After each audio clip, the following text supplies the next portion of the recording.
শুভ সকাল বন্ধুরা, সবাই কেমন আছো?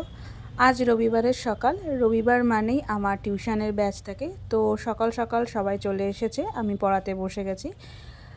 আমার এটা হলো সেকেন্ড ব্যাচের স্টুডেন্ট পড়তে এসেছে, কম্পিউটার ক্লাস করছে, আমি প্র্যাকটিক্যাল দিয়েছি। তোমরা জানো আমি শনি রবি মায়ের কাছে থাকি। এটা হলো আমার সকালের ব্রেকফাস্ট, রুটি আর আলু ভাজা। আজকে আর মিষ্টিটা খাইনি, ইচ্ছা করেই খাইনি। আজ দুপুরের খাবারটা আমি আমার বাড়িতেই করেছি, তো তাই মায়ের বাড়ি থেকে আমি বাড়িতে চলে এসেছি। তো এসে দেখছি বাড়িতে মিস্ত্রি কাজ করছে। তো আমাদের কিছু কিছু যেহেতু রাস্তার ধারে বাড়ি, উঠোনের কিছু কিছু জায়গা চটে গেছিলো, তারপর দোকানের এই সিঁড়িটাকে বড় করার দরকার ছিল, তাই টুকটাক কিছু কিছু কাজ মিস্ত্রি ধরে করা হচ্ছে। এরপর চলে আসলাম দুপুরের লাঞ্চ করতে। প্রথমেই ছিল নিম পাতা আর আলু সেদ্ধ মাখা, তারপর মরুলা মাছ ভাজা। এগুলো দিয়ে খাওয়ার পরে মামনি দিয়ে দিল মরুলা মাছের ঝাল। মরুলা মাছের ঝালে কাসুন্দি দিয়েছিল, খুব সুন্দর খেতে।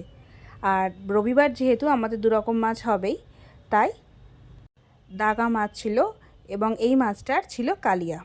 সারা সপ্তাহে আমাদের বাড়িতে একরকম হলো কি দুরকম হলো কিছু যায় আসে না, কিন্তু রবিবার দিন আমাদের বাড়িতে যদি মাছ হয় দুরকম তো হবেই, আর চিকেন হলে সেটা অন্য কথা। যেহেতু এখন খুব গরম পড়েছে, তাই চিকেনটা আমরা একটু অ্যাভয়েড করছি, তাই দুরকম মাছ দিয়েই আজকের দুপুরের খাবারটা আমি সারলাম। আর গরমের দিনে যেটা না হলেই নয় সেটা হলো এই যে আমের টক টক মিষ্টি মিষ্টি ঝোল। এটা কিন্তু মাস্ট হতেই হবে।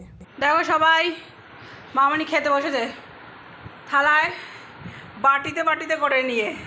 থালার উপরে এই দেখো এতটা চাটনি খাবে হাতা ধরে। নিম পাতা আলু ভাতি, মৌরলা মাছের ঝাল, মৌরলা মাছ ভাজা, কাটাপোনার কালুয়া, আমের, আর এই যে এতটা আমের ঝাল, কি দুর্দশা। এই দেখো কতটা আম।